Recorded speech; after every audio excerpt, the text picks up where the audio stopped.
What would Bethesda be like without Todd Howard? It's as inevitable as the heat death of the universe, and he obviously can't stay forever, though I wouldn't be surprised if he is still around for the release of Fallout 5, which will follow after the upcoming Elder Scrolls game. But to be completely honest for a second, when that time comes, Bethesda's gonna have to figure out what life looks like without that handsome face that everybody loves so much. I mean, Todd Howard is the face of Bethesda, and I feel like it's going to be a massive shift, like a massive shift. We're talking earthquake level. It's going to be like Christmas without Santa, Easter without the Easter Bunny, or church without Jesus. You know what I'm saying? Todd Howard's just kind of been the face of Bethesda for decades, man. Guiding the company through highs and lows, through all the development cycles. I mean, he's been at the helm for some well-known games like Morrowind, Oblivion, Skyrim, Fallout 3, and recently, with much disappointment from myself, Starfield. I promise that's all I'm going to say about Starfield this video, I promise. He also worked on some older titles like Daggerfall and, if you'd remember, the forgotten Elder Scrolls game Redguard.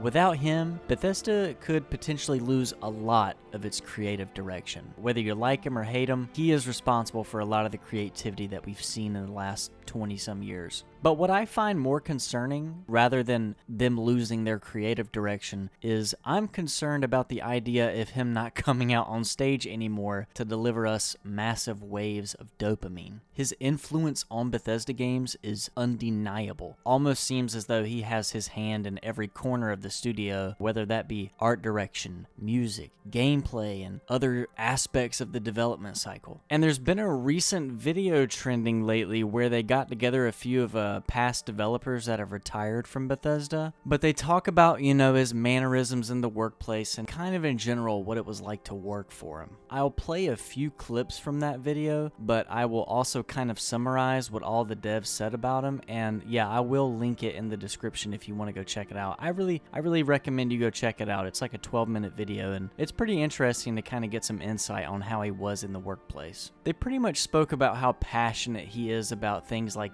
UI, like the small things, the little details. Another guy talked about how he felt like he had to have his hand in everything, which the same guy says, like, that's not even humanly possible. So Todd would kind of have to pick and choose what does he want to focus more of his attention on and what does he, want to leave it to the team with. It does seem though from what these guys said in the video that Todd's got a lot on his plate and yeah, probably. He's not able to look at every little detail of every project for a game that's going on. So he has to put a lot of trust into the staff at Bethesda to deliver what they're working on if he's not focused on what they're working on. No. But I will say that I think at the time of Fallout and Skyrim and all that, I think there was a general feeling whether or not you were angry at Todd or annoyed at Todd or whatever. I don't think there was ever any feeling like anybody else should be in charge. I fundamentally knew that this was going to go well because Todd was in charge. So does Todd get quite passionate about UI?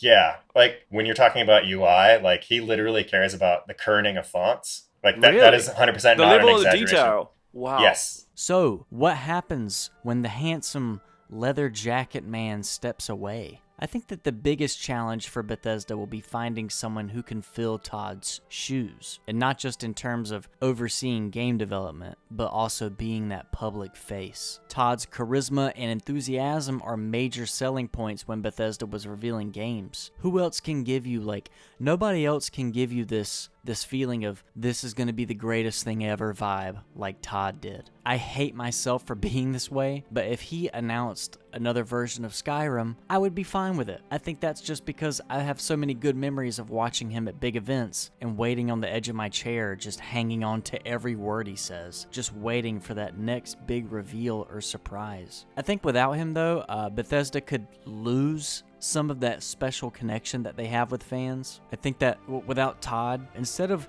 listening to all his words and hanging on to each one of them, we might be seeing a less engaging, corporate presentation. And that's another thing while we're still on this topic. I can't stand those uber corporate gameplay reveals where the production is super clean and crisp. I think that's another reason people enjoy watching Todd speak, because it's organic, it's simple, it's engaging, it's just little old Todd on the stage with a PowerPoint and a little clicker in his hand to change slides. That's all he needs, and it feels much more personal than a pre-made edited showcase. It feels homemade. Here's me, and here's what we've been making. That's it. It's so simple, and it works.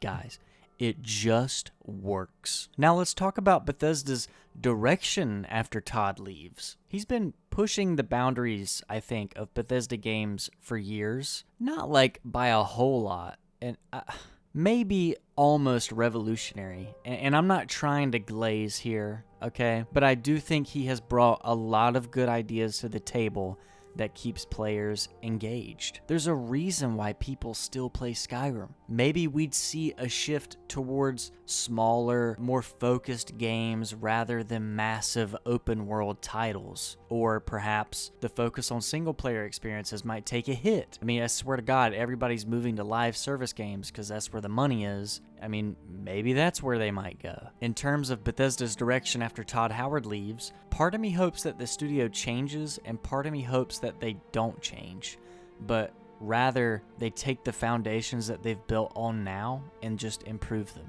I want to take a moment though, just real quick. I want to say thank you for watching if you've made it this far. If you're enjoying the video, please subscribe or like the video. It helps me out a lot. Now let's talk about evolution. Todd's departure could also bring a chance for fresh ideas. I mean, we haven't had a new brain in charge in forever. Yes, Bethesda's built its reputation on open world RPGs, but I mean, new leadership could bring some cool changes maybe. I guess the word I'm looking for is like innovation. Maybe we'd see a new type of RPG that blends, like Bethesda's trademark freedom with new mechanics, or maybe they would experiment with entirely different genres. I kind of really hope that they don't do new genres, but I would still be interested in something like an RTS, for example. The upside of Todd leaving is that it opens the door for new and fresh perspectives to step in, and that could lead to some really exciting projects, I think. Personally, I wouldn't want them to steer too far from the current road they've been on. I would like it if they kept making RPGs, but I think what Bethesda needs is more risk, and I feel like I've been talking about this a little bit more lately in my videos, and that's risk. I feel like Todd's approach to risk is a little bit too conservative. I feel as if the studio is barely over the fence when it comes to risk, and they tend to stick to more safe design decisions when it comes to their bigger games like Elder Scrolls, Fallout, whatever, all those. Most of the gameplay implementations that they add, like base building and so forth, they're not new ideas. Like, sure, they're new ideas to Bethesda, but they already have lots of inspiration from other studios that have already done that shit before. It's like a kinda sorta a risk. But we can't ignore the fact that Todd has left a huge legacy at Bethesda, and that's just not something that disappears overnight. The worlds of Fallout and the Elder Scrolls have been incredibly influential, and those games have defined an entire generation of RPG players. If Bethesda wants to continue to capture that same magic without him, they're gonna have to work really hard. I think it'll almost be like a balancing act between honoring what Todd helped build while trying to push the studio into new territory. My hopes is that Ashley Chang would take the wheel whenever Todd leaves. If you don't know who Ashley Chang is, he is the current studio director for Bethesda, and I don't think that falls too far away from Todd's position, and Todd's position is a director and executive producer, if you didn't know. I'd like to maybe one day make an entire video on Ashley Chang. He's been with Bethesda for 24 years, I think. I mean, he had a huge part in developing my favorite Bethesda game, Oblivion. But anyway, back to the main topic. Another interesting angle is how Todd's absence might impact the modding community. He's always been this kind of advocate for modding, and some of the most beloved aspects of games like Skyrim come from the mods that people make. Will Bethesda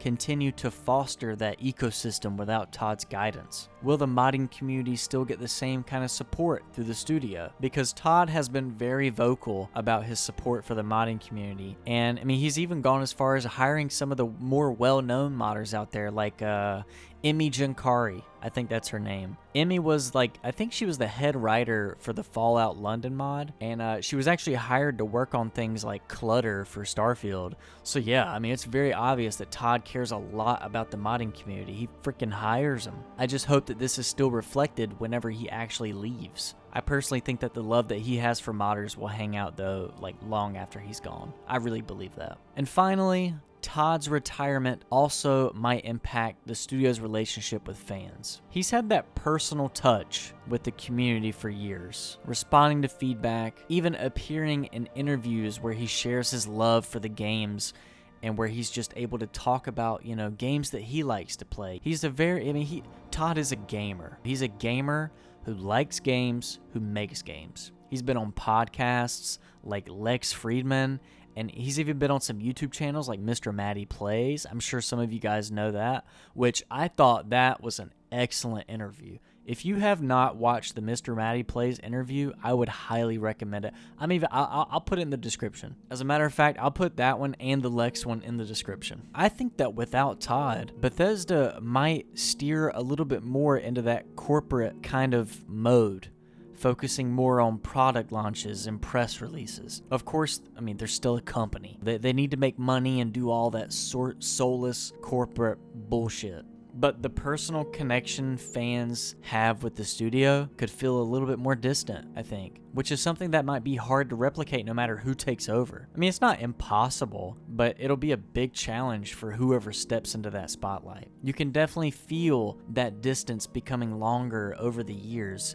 It seems like since Skyrim came out, Bethesda feels further away from having a connection with its fans. All things considered, Bethesda will survive without Todd Howard. I think that everybody in that studio is talented. I think they're a great team when they want to be, and I think they just need to apply themselves more and take more risks. I mean, but it'll be a different Bethesda, like no doubt. You know, whether they choose to continue down the same path or explore new areas, I think it'll be interesting to see how they adapt. Todd Howard's influence on the company is undeniable, and it's hard to imagine Bethesda without him at the helm, but change is inevitable, and maybe that's what it needs. Maybe that's what Bethesda needs to stay relevant. Anyway, I hope you liked the video. Again, all those links, all those videos, I'll be linking those. The one with the developer interviews, the one with Lex Friedman podcast, and Mr. Matty Plays video. I really recommend you check those out, you know, like listen to them on the way to work or at school or whatever. But anyway, thank you for watching, and I